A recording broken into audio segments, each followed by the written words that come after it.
What does the church say? Amen. Amen. Amen.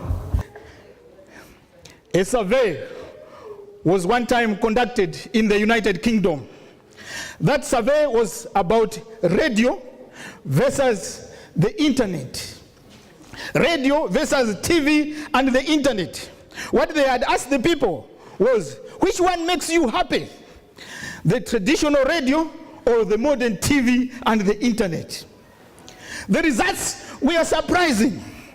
Many Britons said that the radio made them happy than the TV and the internet. This was contrary to what the people in the technology business had predicted, that with the arrival of smart TVs and the internet would kill off completely the traditional radio. Because on TV and internet, you have an advantage of a picture. As the saying goes, a picture is worth 1,000 words. I kind of agreed with the results of this survey. Because when I was in Malawi, when I used to listen to Radio 1, the only radio station at the time, that radio station was very entertaining and very educative. Amen. When the TV arrived, yes, we were excited with the pictures. But as the time went by, you know what we started watching? We started watching some appropriate things on the TV. The dancing that was on the TV, oh my gosh. We were uncomfortable to watch some of the things on the TV. So I agree with the people in Britain that the radio made them happy than the TV and the internet. Although it's just audio. You know, the people in the UK, they chose the old way of entertainment, which is the traditional radio, over the modern TV or the internet. Much as we may appreciate what the internet has done, much as we appreciate what is there on the internet, how it helps us, but sometimes technology is not always the best. Now to my questions of today. Why did Jesus Christ come to this world before the invention of photography or video? Could he have not reached many people if everyone could see him on a picture or a video? After all, there is a saying which says, a picture is worth 1,000 words. Why did Jesus not wait for the invention of TV? Because if the TV was there, people could see Jesus live on the TV. Why did Jesus not wait to come for the first time, this time around, the internet age? Don't you think Jesus could have many followers on Facebook or Twitter or Instagram or WhatsApp? With the click of a button on a cell phone, the whole world being informed in a matter of seconds about Jesus Christ and his events. Our young people, don't you think Jesus could have millions of followers on Facebook? or Twitter or Instagram? Which video recording of Jesus Christ events would go viral on the internet? The conventional wisdom would be, with the technology we have today, Jesus would have reached many people if Jesus had used our current social media. The answer again is a surprising one. It's a big no. Isaiah chapter 55 verse 8. For my thoughts are not your thoughts, neither are your ways my ways, declares the Lord. God is not man. He has his own way of revealing himself to his people of this world. God reveals himself to the people through the word, with the aid of the Holy Spirit. The word of God and the Holy Spirit. God does not need a TV to reveal himself to the people of this world. He does not need the internet. He does not need our internet, which sometimes crashes. Our internet, which sometimes jams. The internet, which sometimes the enemy hikes. It's us, the people, who need the internet for communication because of our limitations. Not God. God has had his own way of communicating with the people throughout the ages. It's through the word of God, with the aid of the Holy Spirit. Jesus came to this world teaching and preaching, and not to appear on the world's social media. For he says, I must preach the good news of the kingdom of God, for I was sent for this purpose. It is ideal that God chose to reveal himself through the word. God knows that just by staring at a picture of a man on the cross by itself accomplishes nothing. After all, there were many people who saw Jesus crucified live on that day, but they did not understand what they had seen. Some of them stood just inches away from the Savior of the world, but they died without being saved. Why? Because just images cannot save us. We need the word. We need a revelation. We need some special revelation to tell us the identity of the man hanging on the cross and all the meaning of the things he has done.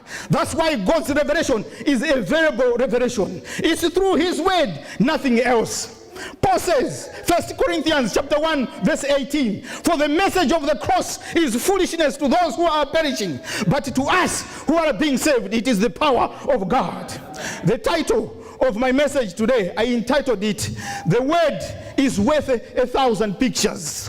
The Word is worth 1,000 pictures. I mean the word of God. In contrast to our saying today that a picture is worth 1,000 words, I want us to look at it the other way around, saying the word also is worth 1,000 pictures. I'm talking about the word of God, the Bible. Even without the internet or Facebook or Instagram, millions of people throughout the ages have been reached and touched through his word. The Bible still stands out by far the most read book in the world. Jesus is still the most significant figure in the human history. Jesus had millions of followers. We know him through the word. Today, through the word, I want us to picture Jesus, to see Jesus as I take you through the book of John, written by the Apostle John himself. The word is worth 1,000 pictures. In John chapter 1, we see Jesus as the creator of this whole universe. Just as people put different posts on the Facebook, the story of Jesus, the gospel was written by 4 writers, Matthew, Mark, Luke, and John. Unlike Matthew, Mark, and Luke, John's story about Jesus does not start with the events in the New Testament era. John does not talk about the birth of Jesus Christ. He does not talk about Mary, Joseph, or the angels, or the shepherds in the book of John. John starts the gospel with the words, in the beginning, to remind us of the same words we find in Genesis chapter 1 verse 1. In the beginning, reminding us about the creation. I mean the word of God. In contrast to our saying today that a picture is worth 1,000 words, I want us to look at it the other way around, saying the word also is worth 1,000 pictures. I'm talking about the word of God, the Bible. Even without the internet or Facebook or Instagram, millions of people throughout the ages have been reached and touched through his word. The Bible still stands out by far the most read book in the world. Jesus is still the most significant figure in the human history. Jesus had millions of followers. We know him through the word. Today, through the word, I want us to picture Jesus, to see Jesus as I take you through the book of John, written by the Apostle John himself. The word is worth 1,000 pictures. In John chapter 1, we see Jesus as the creator of this whole universe. Just as people put different posts on the Facebook, the story of Jesus, the gospel was written by 4 writers: Matthew, Mark, Luke, and John. Unlike Matthew, Mark, and Luke, John's story about Jesus does not start with the events in the New Testament era. John does not talk about the birth of Jesus Christ. He does not talk about Mary, Joseph, or the angels, or the shepherds in the book of John. John starts the gospel with the words, "in the beginning," to remind us of the same words we find in Genesis chapter 1, verse 1. In the beginning, reminding us about the creation story. What do the words "in the beginning" in the book of John mean? The words "in the beginning" in the book of John mean eternity past. The past which has no starting point. I don't know whether you can understand that. The eternity past, the past which has no starting point. John chapter 1, verse 1. In the beginning was the Word, and the Word was with God, and the Word was God. John begins the story of Jesus with the pre-existence of Jesus Christ, giving us a picture that Jesus is divine. Nobody and nothing was there in the beginning except God the Father, the Son, and the Holy Spirit. You know, of the 12 apostles, John was the last one to die. And he saw the early church growing. He saw many dangers that the church faced at the time. One of the dangers that the church faced was the false teaching that Jesus Christ was not God. We still have some people today who take that position, saying Jesus is not God. All this is the making of the devil. The devil does not want to hear the divinity of Jesus Christ, because this truth spells his doom. It's where he loses the controversy here on earth. John addresses that danger right away in his book. We see Jesus in John chapter 1 as the creator of this whole universe. John chapter 1 verse 3. Through him all things were made. Without him nothing was made that has been made. Jesus is the creator. Here is the good news to us that Satan, the devil, does not want to hear. In verse 14, John says, "And the Word became flesh, and it dwelt among us, and we beheld his glory." He says the Word became flesh, the Word of God became a person. We can picture Jesus, who is God, became a human, which means we can see God's performance in the human form. The Word is worth 1,000 pictures from the Word. God does not need the internet. He does not need Facebook. He does not need the TV. We can see Jesus from the Word with the aid of the Holy Spirit. In verse 14, we see Jesus as the creator who dwelt among us. It is important for us to know Jesus as the creator. It means Jesus knows everything taking place in this world. It means he knows the problems we face in this world. He has the solution to those problems. He is the creator. You know, at home we have got a car, a Chevy Cobalt, the car that my wife drives. When we bought it, it was time for service. Then we took it to a certain garage. And when we took it there, they told us, there's a certain place we cannot open. You need to take this car to the dealers. So we took the car to the dealers. You know what? It didn't take even 5 minutes. They had fixed the car.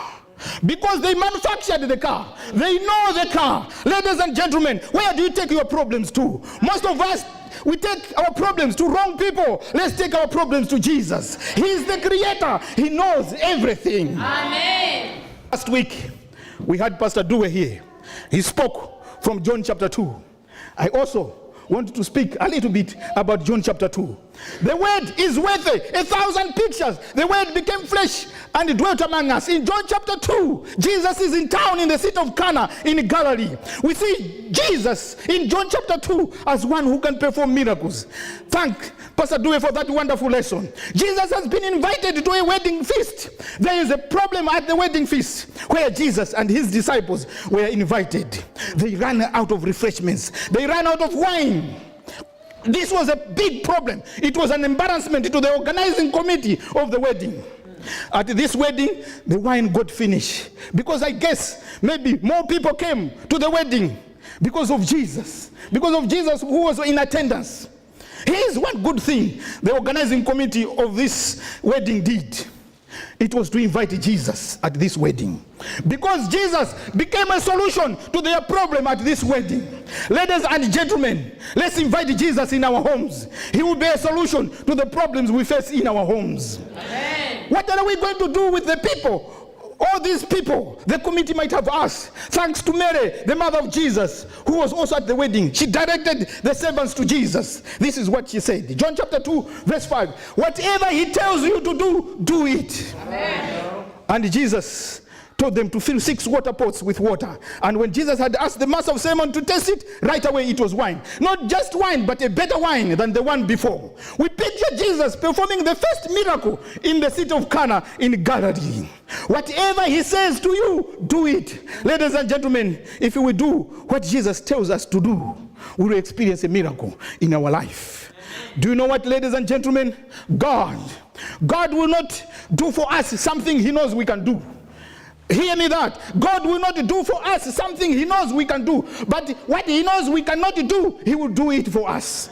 They filled the 6 water pots with water. We are to utilize fully the resources we have at hand. We have to do our part if we expect God to add a blessing. Amen.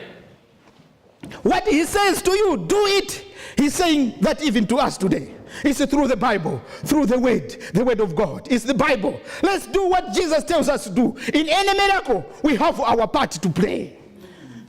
Even in salvation, which comes to us free, we have our part to play in that salvation. What he says to you, do it. Here's the formula for a miracle. I want to give you a formula for a blessing.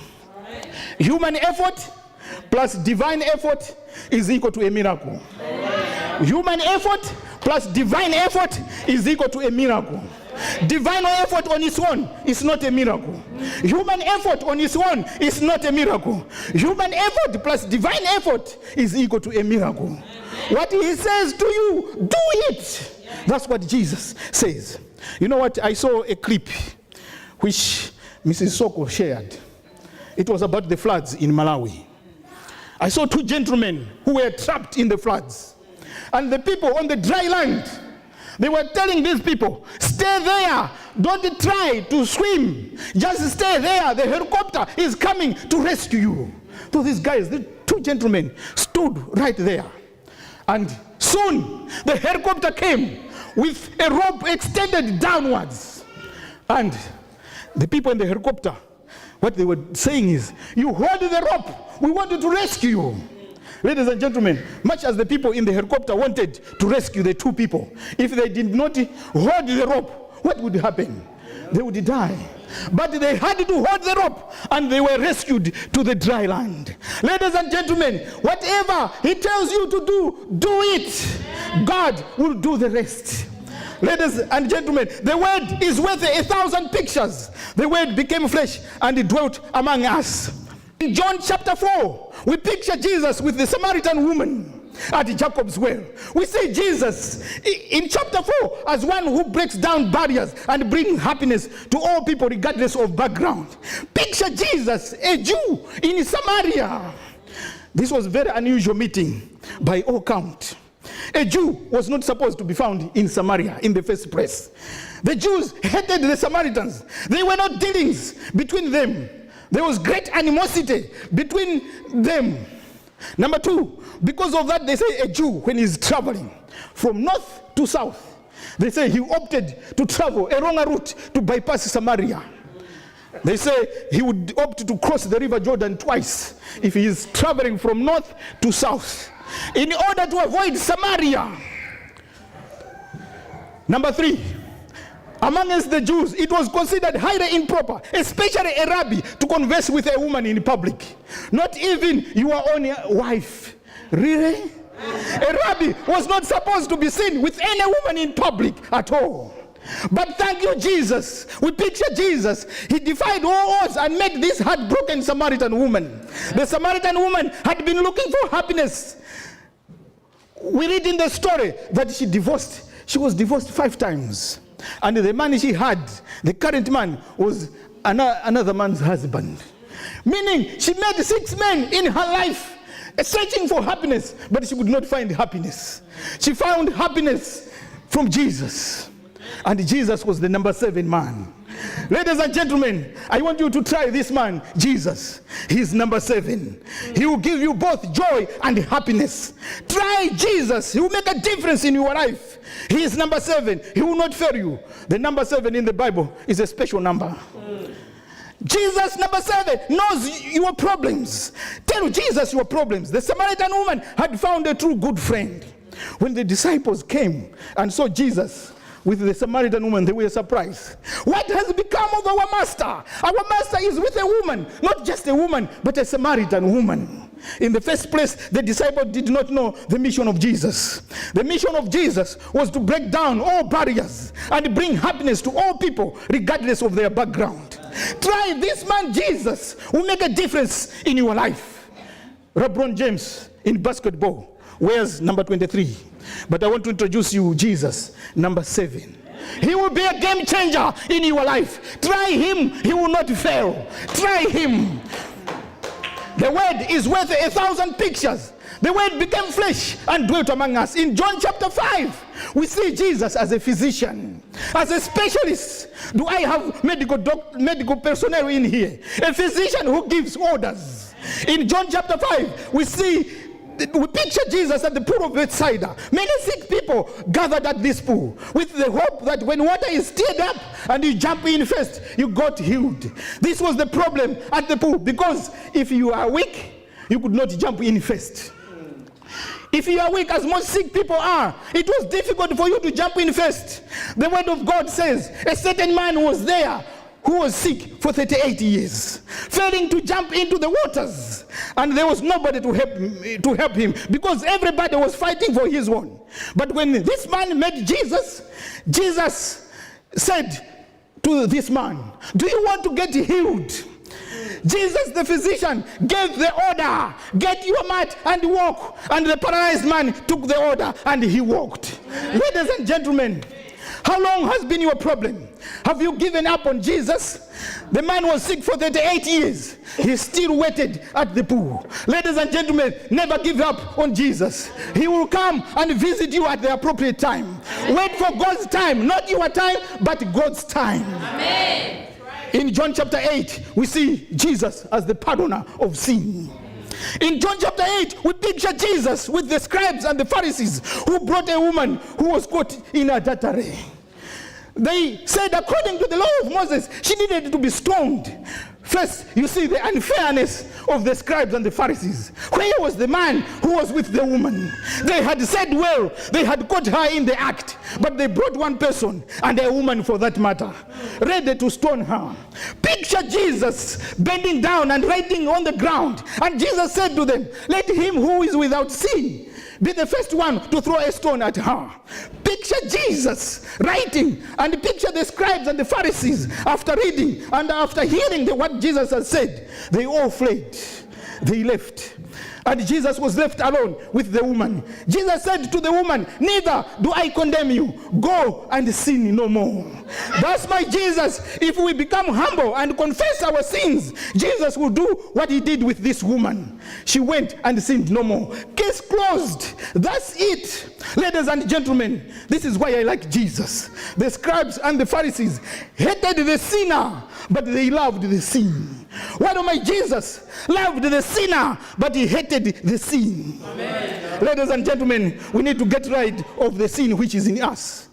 And he's always ready to help us on that. Amen.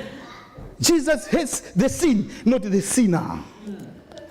In John chapter 11, we picture Jesus as a resurrection. See Jesus at Lazarus' tomb. Lazarus has been dead for 4 days. The funeral had already taken place. The preacher had already conducted the funeral ceremony. You know what? The rabbis and the other believers, they believed when somebody dies, they say the soul did not depart immediately. At least for 3 days. They believed that the soul still remained with the dead body for 3 days. They believed that the soul left the body on the 4th day. when the body starts to decompose. That's when the soul left the body. See, Jesus, he shows up on the 4th day. Why not show up on the 2nd day or the 3rd day? If Jesus had showed up on the 3rd day, the devil would have argued that it was not a resurrection. Lazarus had just become unconscious. Maybe they have just done CPR. Right. But he waited for the 4th day when Lazarus' body had decomposed. Yeah. And when he came, Lazarus got up. Ladies and gentlemen, Jesus will make your situation better. Amen. Amen. Jesus had showed up on the 4th day. Ladies and gentlemen, you need to know, we need to know that Jesus is also fighting the devil in our situations. Amen. He will let our situations decompose. Amen. To show the devil, he wants to show the devil that he has power.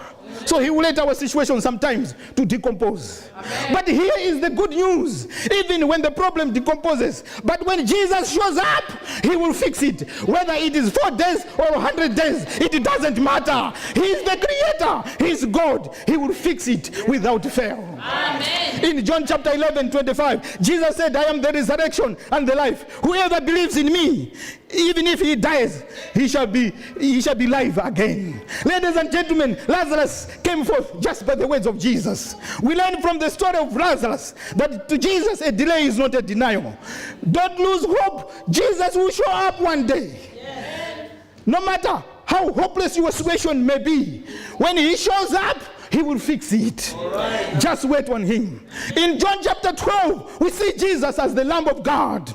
Picture the triumph entry of Jesus into Jerusalem.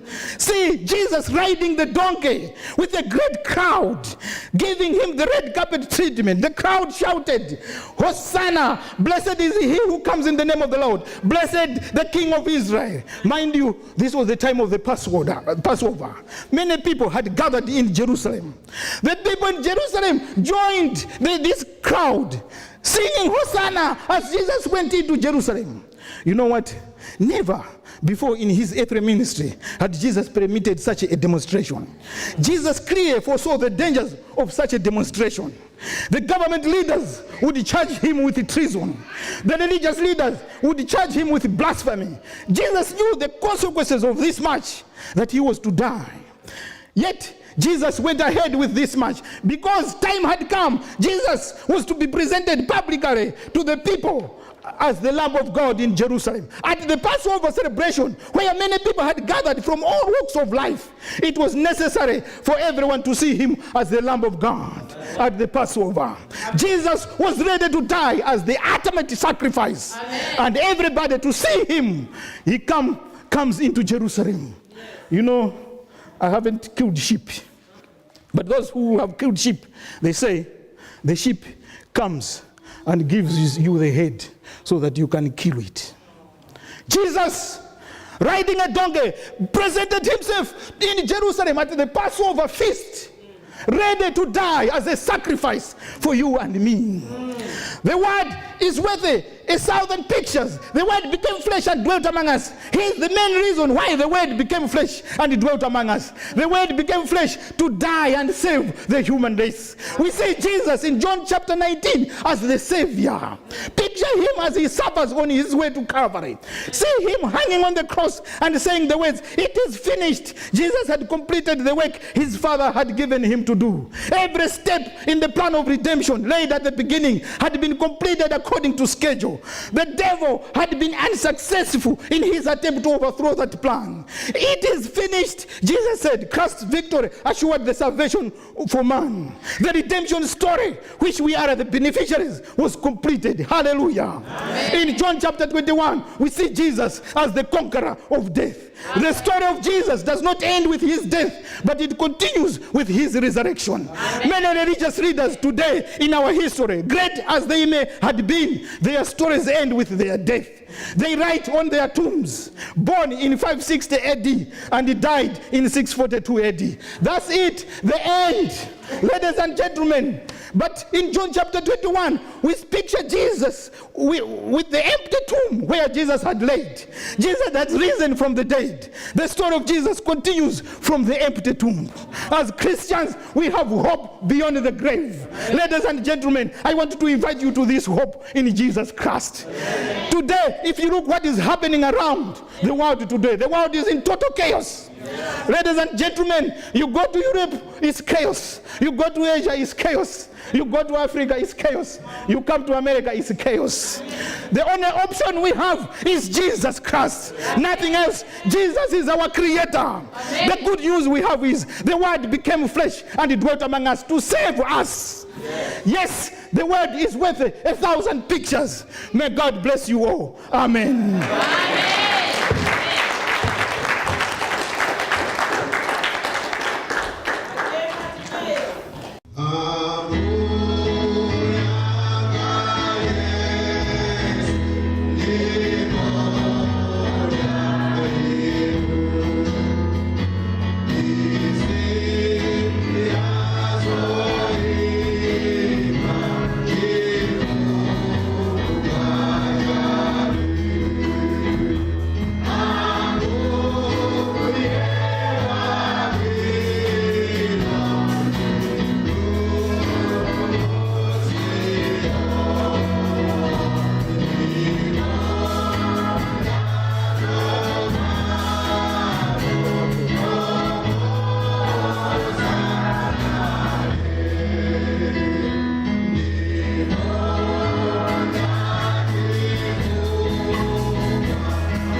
Heavenly Father, we thank you for Jesus who came in this world, who is God and died for us.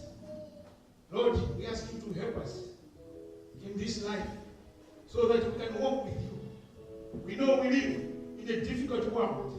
The devil is also here, but the devil does not want to hear that news, that you came down and dwelt among us. We ask you to hold us so that we can walk with you. In the name of Jesus Christ we pray. Amen.